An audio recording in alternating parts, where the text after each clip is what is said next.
ในวันที่13 กุมภาพันธ์ 2026 นี้ท่านพลเอกคำเลียงอุทาไกรสอนกรรมการกรมการเมืองศูนย์กลางภาครัฐมนตรีกระทรวงป้องกันประเทศพร้อมคณะ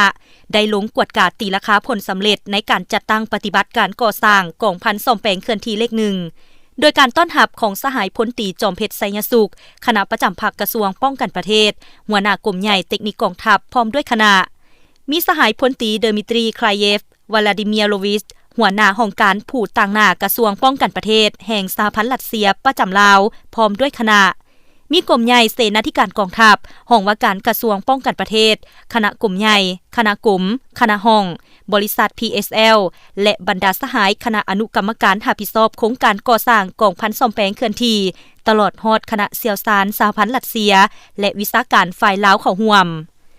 สหายพันเอกศรีสุขพรหมจันทร์ห้องหัวหน้ากรมเสนาเทคนิคกรมใหญ่เทคนิคกองทัพได้รายงานโดยย่อต่อกับโครงการก่อสร้างกองพันซ่อมแปลงเคลื่อนที่เลข1ซึ่งเป็นการช่วยเหลือด้านพาหนะเทคนิคอุปกรณ์ซ่อมแปลงจากกระทรวงป้องกันประเทศสหพันธ์รัสเซียให้แก่กระทรวงป้องกันประเทศสาธารณรัฐประชาธิปไตยประชาชนลาวขึ้นกับกรมใหญ่เทคนิคกองทัพ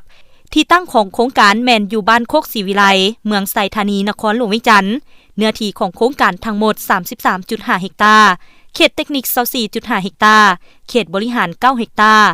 โครงการก่อสร้างกองพันซ่อมแปลงเคลื่อนที่เลข1แบ่งออกเป็น2เขตคือเขตเทคนิคประกอบมี23หน้าเวียกและเขตบริหารประกอบมี6หน้าเวียก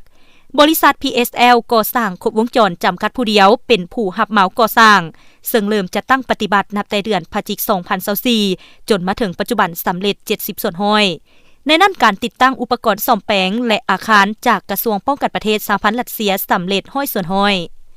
โอกาสนี้สหายพลเอกคำเลียงอุทาไกรสอนก็ได้แสดงความขอบใจ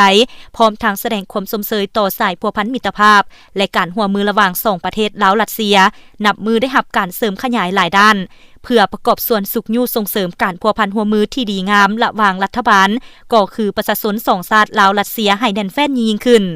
หลังจากนั้นก็ได้เดินทางไปกวดกาโครงการก่อสร้างโรงงานผลิตโดรนกองทัพเป็นการร่วมทุนระหว่างกระทรวงป้องกันประเทศแห่งสาธารณรัฐประชาธิปไตยประชาชนลาวตั้งหน้าโดยกรมใหญ่เทคนิคกองทัพกับบริษัท PSL ก่อสร้างครบวงจรจำกัดผู้เดียวและบริษัท Sian Forward UAV System จำกัดในนั้นกระทรวงป้องกันประเทศแม่นรับผิดชอบเป็นทุนก่อสร้างสำนักงานอาคารและพื้นฐานโครงสร้างที่จำเป็น